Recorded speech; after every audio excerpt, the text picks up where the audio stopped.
Assalamualaikum warahmatullahi wabarakatuh. Selamat datang di Podcast Ren, podcast yang ngobrolin kajian keislaman yang kontekstual dan kontemporer. Dan di pertanyaan titipan kali ini saya mau ngobrolin tentang sebuah pertanyaan yang mungkin jadi pertanyaan kita semua. Pertanyaan tersebut berbunyi, boleh nggak sih kita fanatik dalam beragama? Secara persis dalam konteks fanatisme beragama ini, pertanyaan yang saya dapatkan berbunyi, saya menganggap agama Islam adalah agama yang terbaik karena saya adalah seorang Muslim. Teman saya, seorang Kristen, dia menganggap bahwa Kristenlah agama yang terbaik. Nah, bagaimana pandangan terkait hal ini?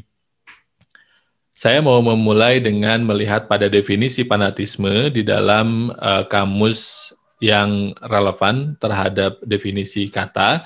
Pertama, KBBI yang menyebutkan bahwa fanatisme adalah keyakinan atau kepercayaan yang terlalu kuat, baik terhadap politik, agama, dan lain sebagainya.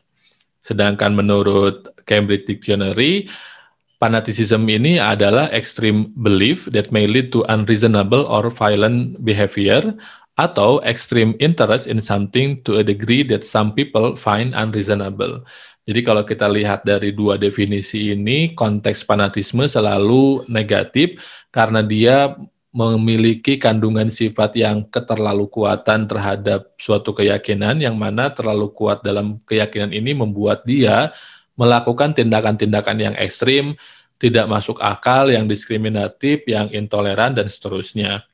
Sehingga jika kita mendefinisikan fanatisme berdasarkan definisi resmi dari dua kamus ini, maka fanatisme dalam beragama itu jelas tidak boleh. Tetapi di sisi lain dalam beragama kita mesti memiliki keyakinan yang kuat bahwa agama yang kita pilih adalah agama yang terbaik sebagaimana yang ditanyakan di dalam pertanyaan tadi.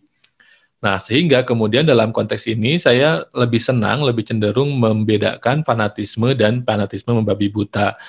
Saya lebih senang mendefinisikan atau melihat fanatisme sebagai sebuah kecintaan kita terhadap sesuatu, mau agama, mau klub, mau sinetron, dan seterusnya.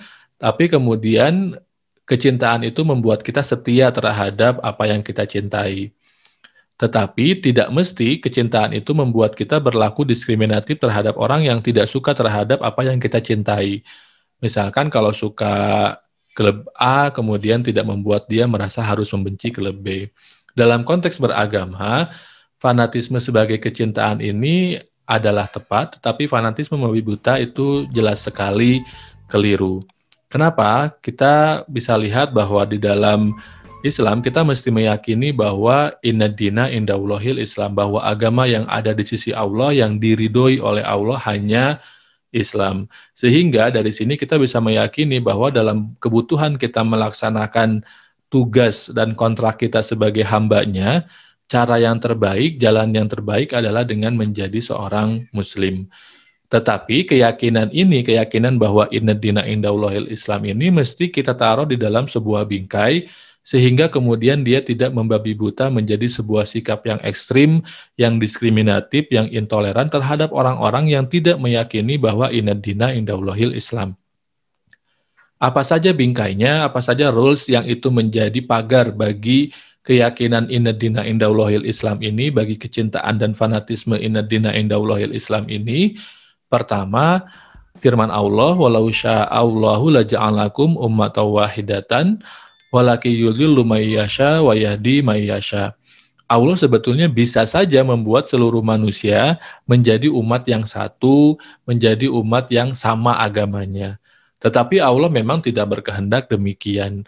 Walaki yudhillu may yasha wa yahdi may yasha. Bahwa hidayah sebagai hak prerogatifnya Allah memang tidak diberikan kepada semua orang, sehingga kemudian kita bisa melihat, kita bisa meyakini dan menerima bahwa perbedaan ini adalah sunnahnya. Tidak bisa kita lepaskan, tidak bisa kita ingkari. Sehingga keyakinan kita bahwa Islam adalah agama yang diridhoi oleh Allah satu-satunya tidak boleh membuat kita lupa bahwa memang perbedaan agama ini adalah bagian dari kehendaknya, bagian dari irodahnya yang harus kita terima, karena hidayah sekali lagi adalah hak prerogatifnya. Sehingga kemudian Allah juga berpesan kepada kita, la ikroha fiddin, tidak boleh ada paksaan dalam beragama. kita diperintahkan memang untuk mendakwahkan Islam, dan dakwah sendiri secara harfiah itu artinya kan mengajak, bukan memaksa. Dan dakwah yang paling baik adalah dengan sikap, dengan perbuatan, yang mana Islam sangat menganjurkan kita untuk memiliki akhlak yang mulia. Yang akhlak yang mulia ini tentu saja tidak memiliki indikator dalam berupa kesenangan untuk memaksa orang lain untuk mengikuti apa yang kita yakini. Maka keyakinan kita bahwa Islam adalah agama yang paling baik tidak boleh membuat kita memaksa orang lain untuk meyakini hal yang serupa.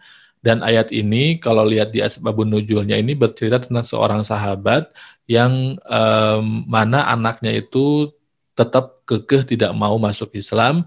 Kemudian sahabat ini curhat kepada Rasulullah, dan Rasul menjawab, la ikroha fiddin, tidak boleh memaksa dalam beragama.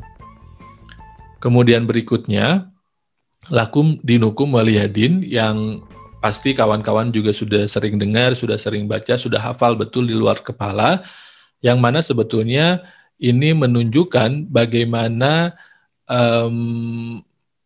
kita mesti respect terhadap kebutuhan orang dalam melaksanakan agama dan beribadah sesuai dengan agamanya masing-masing, tanpa ada paksaan, tanpa ada diskriminasi.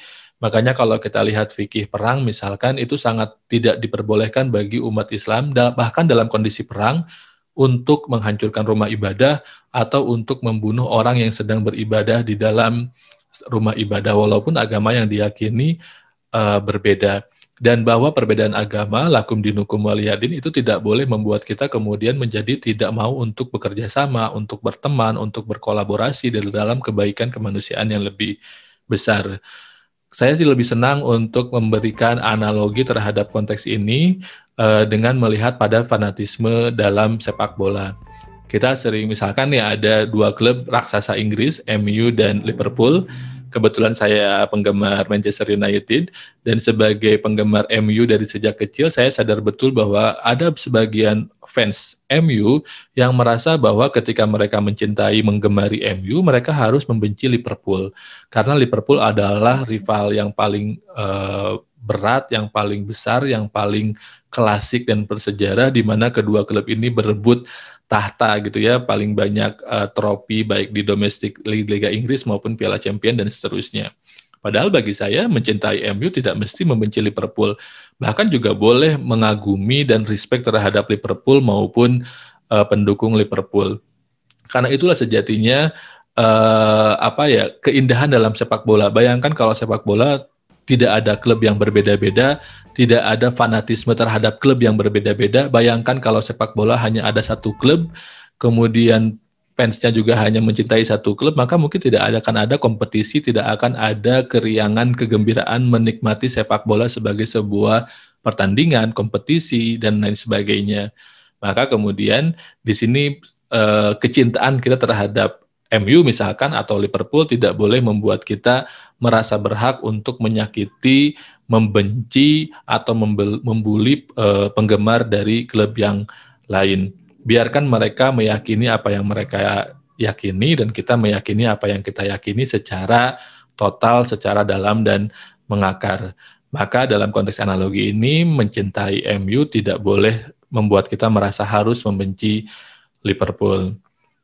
Itu saja dalam konteks pertanyaan titipan kali ini, dalam upaya untuk menjawab pertanyaan titipan yang mungkin juga pertanyaan kita semua tentang boleh nggak fanatik dalam beragama.